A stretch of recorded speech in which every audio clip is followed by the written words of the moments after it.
할렐루야, 사랑하는 성도 여러분, 9월 24일 아깝의 시간이 돌아왔습니다. 오늘은 사무엘하 4장 1절에서 12절 말씀을 통해 사울 왕가가 몰락하는 가운데 그 속에서 하나님께서 우리에게 주시는 말씀의 은혜를 발견하고자 합니다.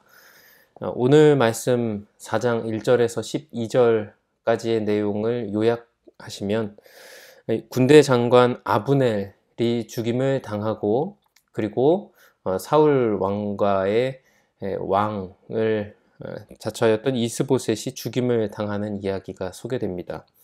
암살자들은 레갑과 바하나라는 사람들이었고 이들은 자신들의 영달을 위해 탐욕으로 이스보셋을 죽이고 다윗 왕에게 나아가지만 다윗 왕은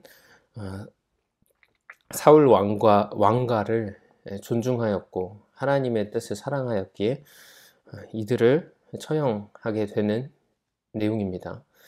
먼저 오늘 말씀을 보시게 되면 아브넬이 죽었다라고 하는 이야기로 말씀의 시작이 적혀 있습니다.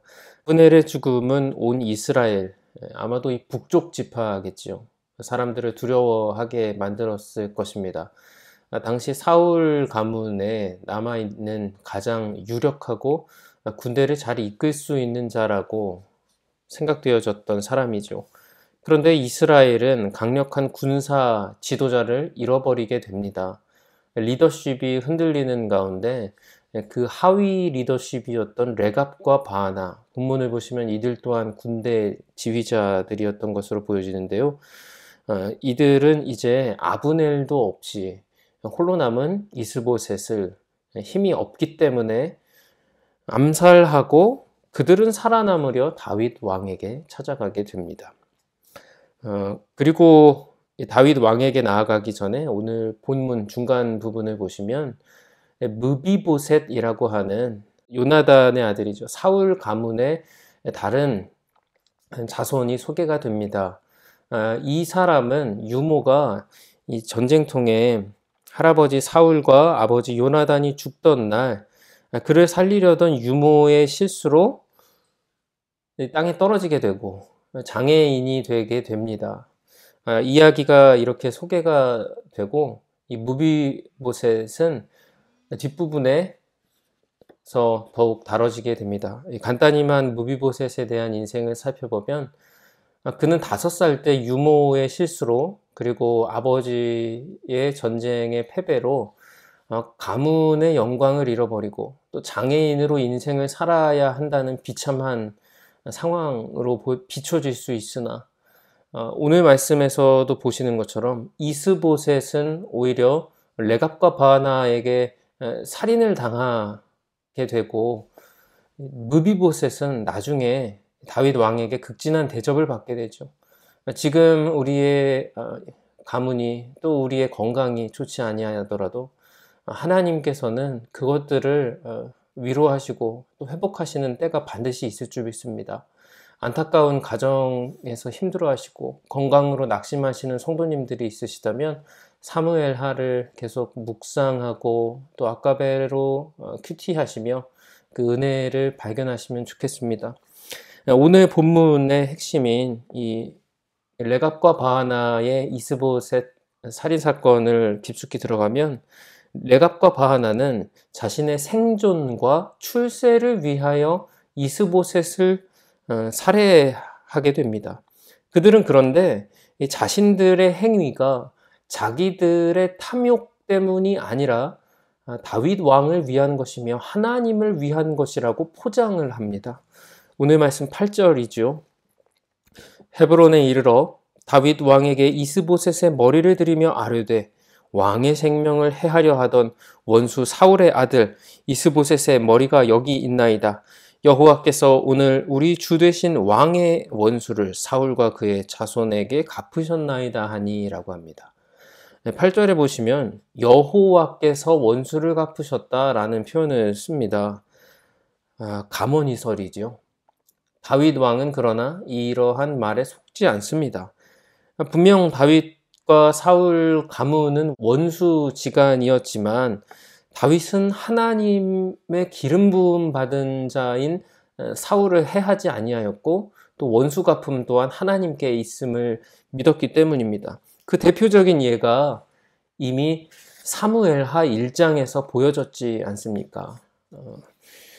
레갑과 바하나가 이스보셋을 죽인 것 외에도 이전에 이미 아말렉 청년이 사울 왕을 죽이고 자기가 영광을 받기 위하여 다윗 왕에게 그럴싸한 포장지를 씌워 사울 왕, 당신의 원수가 죽었다고 말하였었습니다.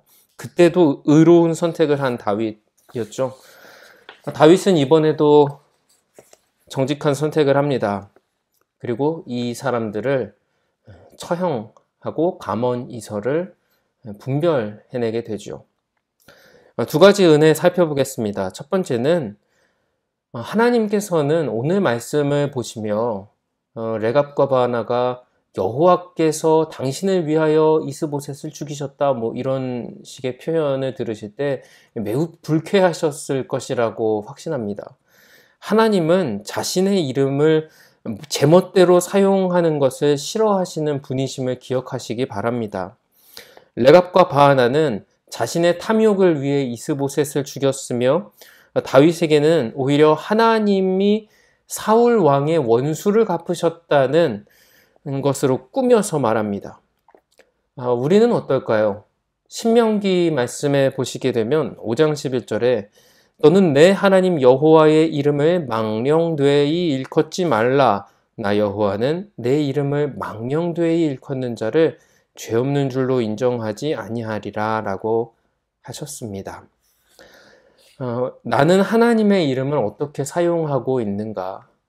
이 세상에서 하나님에 대한 사람들의 생각이 너무나 많이 세상적으로 타락하는 가운데 하나님의 권위를 인정하지 아니하고 자신의 성공을 위하여 하나님의 이름을, 뜻을 도용하며 살아가는 사람들이 있습니다. 번영만을 위하여 기도하는 사람들. 그리고 또 살펴보시면은 오늘날에는 이 하나님을 천주교에서는 하느님이라고 표현하지 않습니까? 그런데 이 앞에 이 하자를 탈락시키고 그 앞에 어떤 뭐 대단한 물건이나 음식, 물질 혹은 사람의 이름을 넣어서 대단하다고 높임말을 씁니다. 예를 들면 치킨이 너무 맛있으면은 치느님, 학생들이 많이 사용하는 언어입니다. 실제로. 또 어떤 뭐 친구가 대단하다. 그 사람이 뭐 유씨다. 그러면 뭐 유느님. 이런 식으로 아무렇지도 않게 이 세상 가운데 하나님의 이름의 권위가 떨어져서 사용되는 것들을 보는데요. 우리 말의 습관에 있어서도 뿐만 아니라 우리의 영적인 기도의 방향과 또 하나님의 권위를 인정하는 우리의 태도에 있어서 그분의 이름을 망령되이 일컫지 않으시기를 부탁드립니다. 두 번째 교훈은 어떤 목적을 이루기 위하여 수단과 방법을 가리지 않는 세상을 분별해야 한다는 것입니다.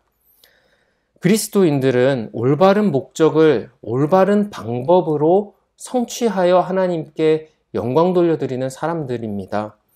성공이 아니라 성화를 위하여 살아가는 사람들입니다.